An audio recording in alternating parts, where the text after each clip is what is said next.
अस्सलाम वालेकुम students, hope so आप सब लोग ठीक ठाक होंगे।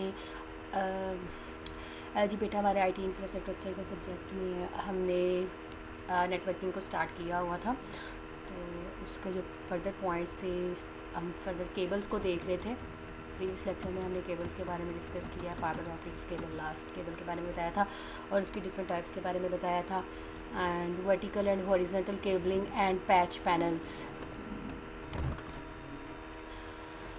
ओके जी, cables in buildings are most visible in patch panel. Patch panels क्या होते हैं? पैच पैनल्स होते हैं वो इंस्टॉल करते हैं रैक्स के ऊपर इन the data centre and in patch closest और SERs, जो हमने प्रीवियस 7.2 में 2.1 में देख लिया था। In various locations in office building they are use to connect system in a flexible way. अब ये केबलिंग का तरीकाकार है, अब ये कोई और चीज़ नहीं है कि भाई पैच क्या है, एक सीक्वेंस है, एक तरीकाकार है, उसकी फॉर्म में बस इसको कनेक्ट करना है। ये देखें नीचे ये रैक में इस तरह केबलिंग को सेट किया जाए ताकि कम्प्लेक्सिटी ना हो। After the initial installation over the years, cables in the data centers and the rest of the building sometimes have to be added, moved, replaced or removed. तो इस तरह जब एक सेटिंग होती है ना प्रॉपर, तो इससे आप केबल न्यू ऐड भी कर सकते हैं, मूव भी कर सकते हैं, रिप्लेस भी कर सकते हैं और रिमूव भी कर सकते हैं। To enable this flexibility, cables are terminated on patch panels. So इस तरह जो उसकी cables की flexibility होती है, add cables are terminated on patch panels, not directly on the network switches servers on PCs. तो ये देखें ना, यहाँ पे आप डायरेक्ट अटैच नहीं हो रहा, तो ये केबल जो है वो झुरमट क्रिएट नहीं कर रही। Patch panels are passive connecting devices with port locations और जैक्स। सो पैच पैनल जो है वो पैसिव कनेक्टिंग डिवाइसेस होती हैं जो कि पोर्ट लोकेशंस और जैक्स के साथ हम उसको अटैच करते हैं, कनेक्ट करते हैं। In which so called patch cables be can be plug. तो इतना इसको देख लें। इस तरह हमने इस सीक्वेंस में हमें लगाना रैक्स की फॉर्म में, ताकि केबल जो हैं वो कॉम्प्लेक्सिटी क्रिएट ना कर, फ्लेक्सिबल हो, जब भी चाहे उसको चेंज किया जा सके, रिमूव किया जा सके और मूव किया जा सके। Connecting system is done by connecting them through the patch panel. Okay, ये पैच पैनल तो आप लोगों ने देख लिया। The main distribution cabling in building connection the patch panel on the various floors to the patch panel in the data centre, जो आपकी figure 36 में दिखाया गया है। ये भी figure 36, yes, this one. This cabling is also known as the vertical cabling, as the cables typically span multiple floors. On the floor, horizontal cabling connects the end points in the wall to the patch panel. तो यहाँ पे इस तरह इस form में connect किया जाता है। ये है वर्टिकल केबल्स, ये एक वर्टिकल केबल्स अटैच है, ये डाटा सेंटर है। ये हॉरिजॉन्टल केबल्स इस तरह की रैक्स की फॉर्म में अटैच की जाती हैं। वर्टिकल एंड हॉरिजॉन्टल केबलिंग का कॉन्सेप्ट ये है। So it is a good practice to implement redundant vertical cabling. It's possible try to create two different physical routes for connecting patch panel on floor to the data center, preferably using a ring layout. So इस तरह से circular motion के अंदर cables को जो है वो attach किया जाता है। Try to avoid having redundant cables using the same physical path. तो अवॉइड करना है हमें रिडंडेंट डबलिंग नहीं केबल को यूज़ करना। Vertical cabling is sometimes installed in elevator shafts.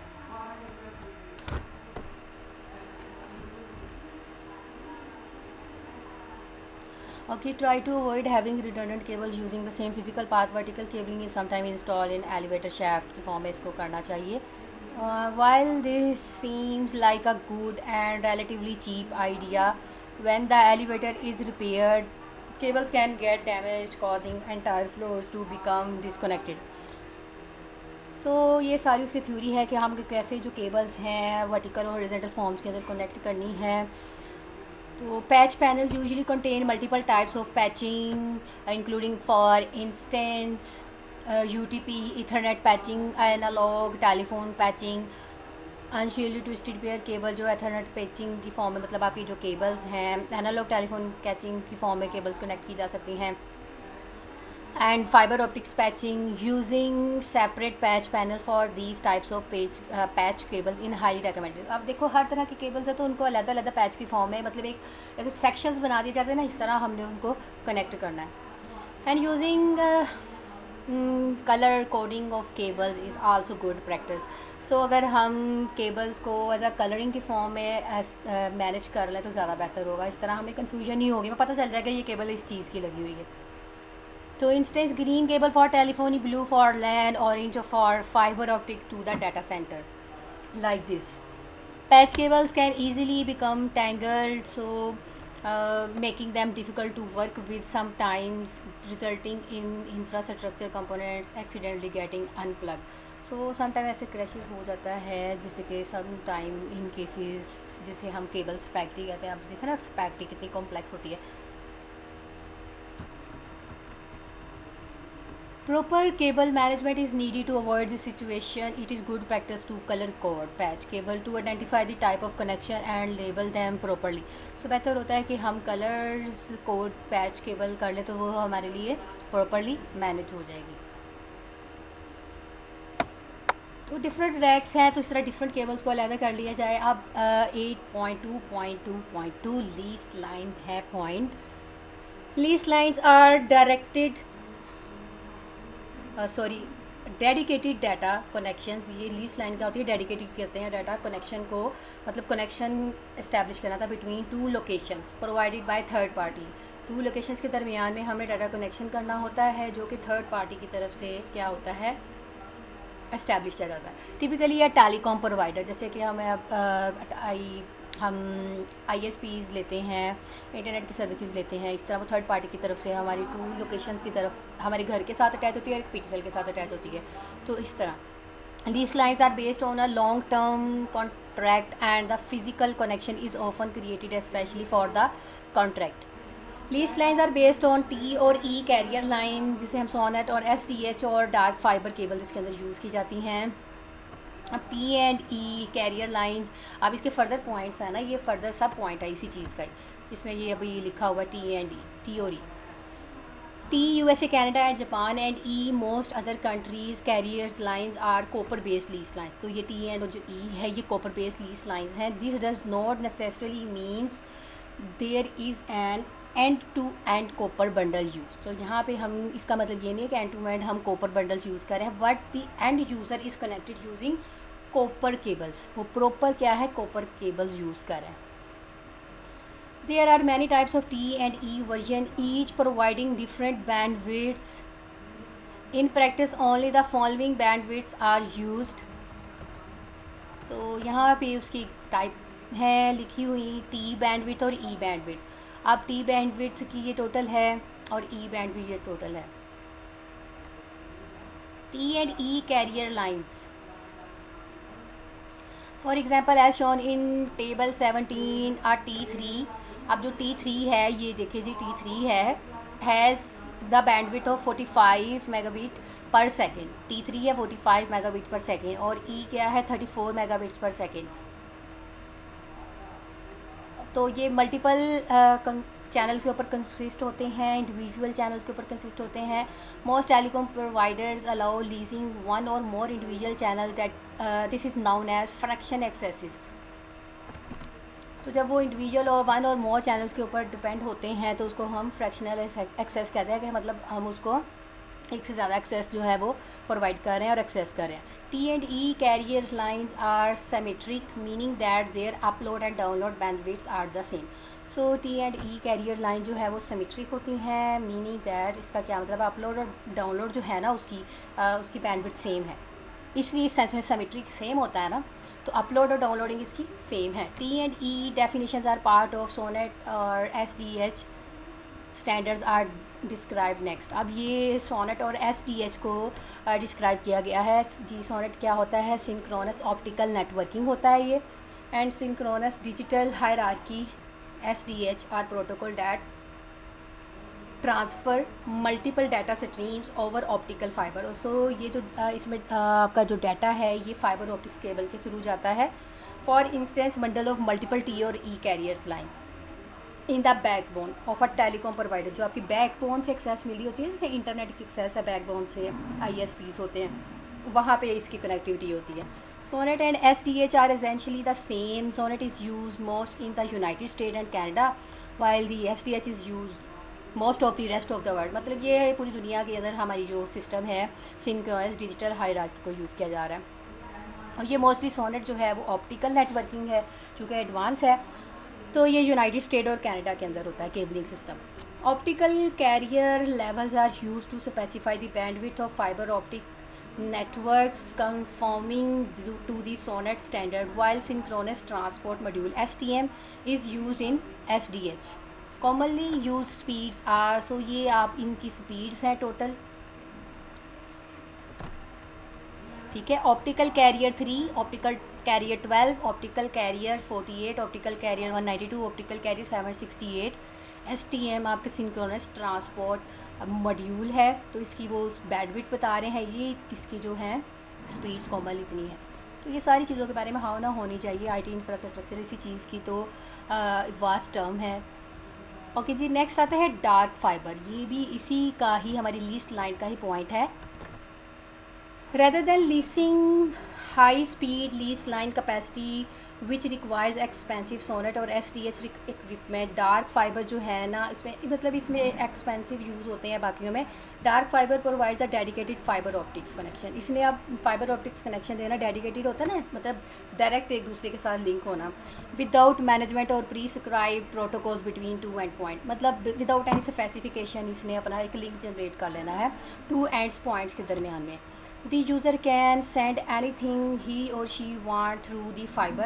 So user जो है वो कुछ भी सेंड कर सकता है, जो भी वो चाहता है सेंड करना प्राइवेट लिंक के through. This allow dark fiber network to operate using the least optical protocols, adding capacity where needed. For example, many dark fiber networks use cheap gigabit Ethernet equipment. तो यहाँ पे बहुत सारे जो dark fibre networks हैं उसमें सस्ती गीगाबीट्स Ethernet equipment use हो रही हैं. अभी डजंट मीन चीप का मतलब है कि वो फ़ारग है, सस्ती कह रहे हैं. Rather than expensive SONET system. SONET system तो बहुत एक्सपेंसिव है ना, क्योंकि यूनाइटेड स्टेट में totally synchronous optical fibre networking system फैला हुआ है. Due to the cost of installing dark fibre network, they are generally only available in high population density area where fiber optic cables have already been installed. तो जहाँ पे already आपकी fibre optic cable install होती हैं, तो हम dark fibre network को भी वहीं पे इंस्टॉल करते हैं.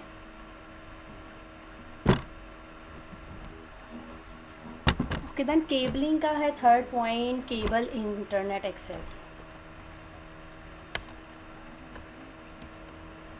Cable internet access. Cable internet uses the cable television infrastructure already installed and available in many places. With cable internet, data is transmitted and received using the same cable as analog and digital television system. जो हमारा television system है उसमें analog और digital signal दोनों form में आ रहे होते हैं. So internet connection जो होता है वो asymmetric type of transmission होता है. The data from the internet has download data rates up to 400 megabits per second. तो इस वजह से इसको एसिमेट्रिक आया ना, सेम नहीं है. अगर अपलोडिंग और डाउनलोडिंग सेम हो तो वो सिमेट्रिक होता है. एंड डाटा दी और to the internet is sent at upload data rate up to 20 megabits per second. The physical coaxial cable runs to a wiring closest to the cable company called the curb. So physical coaxial cable जो है वो wiring use करती है ना cable company, तो उसको हम करब कहते हैं.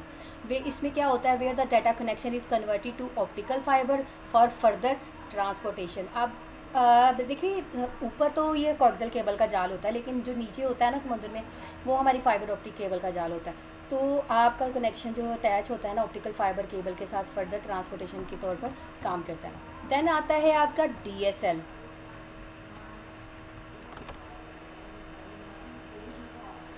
DSL is an abbreviation of digital subscriber line. It provides data transmission using existing wires of a local telephone network.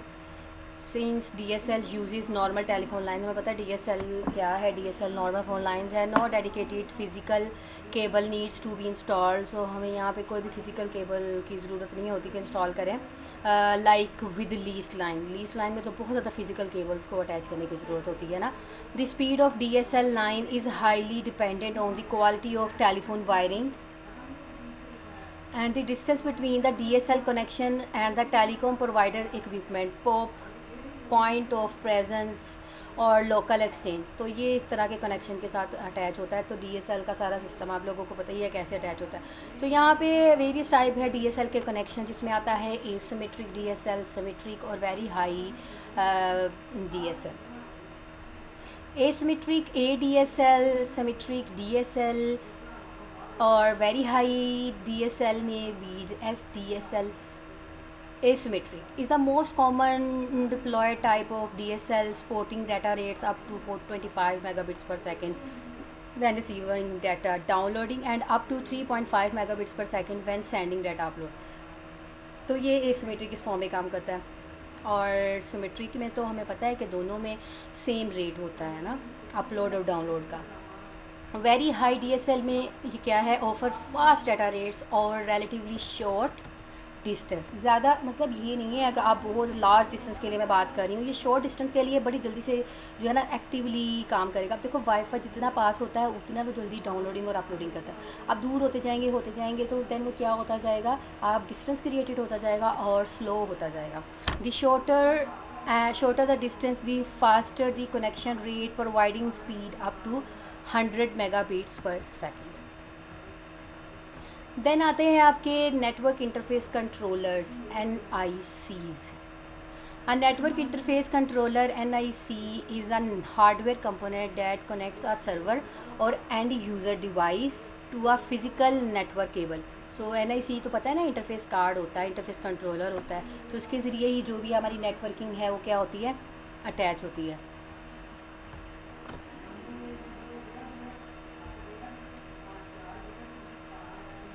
NIC can be implemented on expansion cards that plug into the computer's physical PCI बस और built into the motherboard. सो ये जो आपका NIC है इसकी slot होती है तो वहाँ पे कनेक्ट किया जाता है। तो actually both physical layer and data link layer devices as it provides physical access to a network cable and an implementation of a data link protocol like ethernet. So हमें पता है फिजिकल जो link होता है कि वो data link के साथ डायरेक्ट अटैच होता है। और ऐसे मॉडल हमने देखा है ना, तो ये वैसे मॉडल की फर्दर एलेबोरेशन हो रही है। NIC has a fix MAC address, और उसका फिक्स मैक एड्रेस होता है, वो चेंज नहीं होता। That is uniquely assign to a network interface, और ये यूनिकली हर डिवाइस का होता है। ओके, नेक्स्ट होती है आपकी data link layer.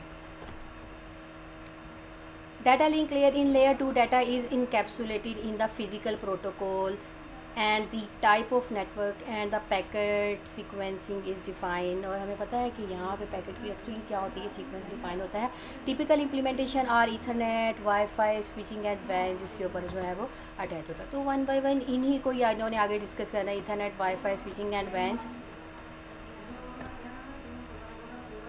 Okay, Ethernet was developed at Xerox PARC between 1973 and 1975 by the team led by Robert Metcalfe। तो ये इस बंदे ने जो है वो इसका कॉन्सेप्ट जो था डिस्कवर किया था, डेवलप किया था। Metcalfe later founded 3Com that built the first 10 megabits per second Ethernet adapters in 1981। तो ये उसकी सारी हिस्ट्री लिखी हुई है। और हमें पता है कि ईथरनेट केबल है और फास्ट केबल है, medium topology based on coaxial cable. All machines were connected to a single shared Ethernet cable that ran around the building connecting each machine।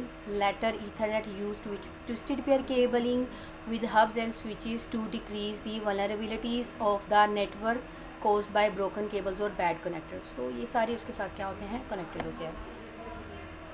Ethernet is also the basis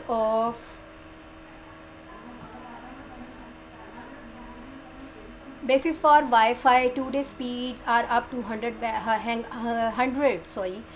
gigabits per second और तो बेटा ये जो आपकी है ना cable ही लगी हुई है, ये ईथरनेट ही है। जो भी आपका सारा इंटरनेट का सिस्टम है ईथरनेट केबल्स ही हैं। Wide Ethernet with 400 gigabits expected by the layer 2017। सो उसकी वो हर डेट और उसकी हिस्ट्री के बारे में बताया गया है। Each Ethernet adapter is program with a 48 bit globally unique number called a media access control. MAC का एड्रेस सबका यूनिक होता है और हमें पता है कि 48 बिट होता है। MAC addresses are used to specify both the destination and the source for the Ethernet packet. So sender और receiver दोनों साइड पे MAC address होता है, तो ये यूनिक होता है। Ethernet के पैकेट्स जो होते हैं स्टार्ट होते हैं हेडर से with the source and destination MAC address. ठीक है, ईथरनेट केबल लगी हुई है, ईथरनेट पैकेट जो है वो मैक एड्रेस है, तो मैक एड्रेस सोर्स और डेस्टिनेशन दोनों साइड पे होगा। Followed by the data that needs to be transported call the payload. तो हम इसको क्या कहते हैं, जो भी आपका डाटा है ट्रांसपोर्ट हो रहा है सेंडर टू रिसीवर, उसको हम पेलोड कहते हैं। The packet ends with a cyclic redundancy checksum. अब ये मेथड्स हमने किए थे ना एरर डिटेक्शन और एरर करेक्शन के, ये वही है which is use to detect any corruption of data after its receive. तो ये प्रीएम्बल है, फ्रेम डेलीमीटर है, डेस्टिनेशन मैक एड्रेस है, सोर्स मैक एड्रेस है, उसकी लेंथ है, ये पे लोड है, और यहाँ पे एरर डिटेक्शन और करेक्शन होता है। और हमें पता है कि डाटा लिंक लेयर के अंदर एक ट्रेलर होता है। हेडर सब के अंदर है, लेकिन डाटा लिंक लेयर है जिसके अंदर ट्रेलर होता है, और उसी में ही हम एरर डिटेक्शन और करेक्शन की तकनीक जो है वो अप्लाई करते हैं। हर नेटवर्क का अपना एक मैक एड्रेस होता है, यूनिक पैकेट होता है। वैसे लिंक मॉडल के अंदर डाटा लिंक लेयर जो है वो सेकंड लेयर के ऊपर मैक एड्रेस लाइक करता है। अगर ये चेंज करना हो तो फिर हमें इसके आर्किटेक्चर के पास जाना पड़ेगा कि 48 बिट्स होती हैं इसके अंदर। ईथरनेट प्रोटोकॉल क्या करता है, आपका जो एक्चुअली इसने क्या करना होता है, डाटा को ट्रांसमिट करना है, पैकेट को सेंड करना है, शेयर करना है। वो कोई भी केबल हो सकती है, कोएक्सियल केबल है, ट्विस्टेड पेयर केबल है, या प्रोटोकॉल है। ईथरनेट बेशक एक केबल की स्पीड है, ठीक है, केबल्स यूज़ हो रही हैं, बहुत फास्ट होती है ये। कोएक्सियल केबल है, ट्विस्टेड पेयर केबल है, हब है, वाईफाई है, रेडियो सिग्नल स्पेक्ट्रम है, जो भी है।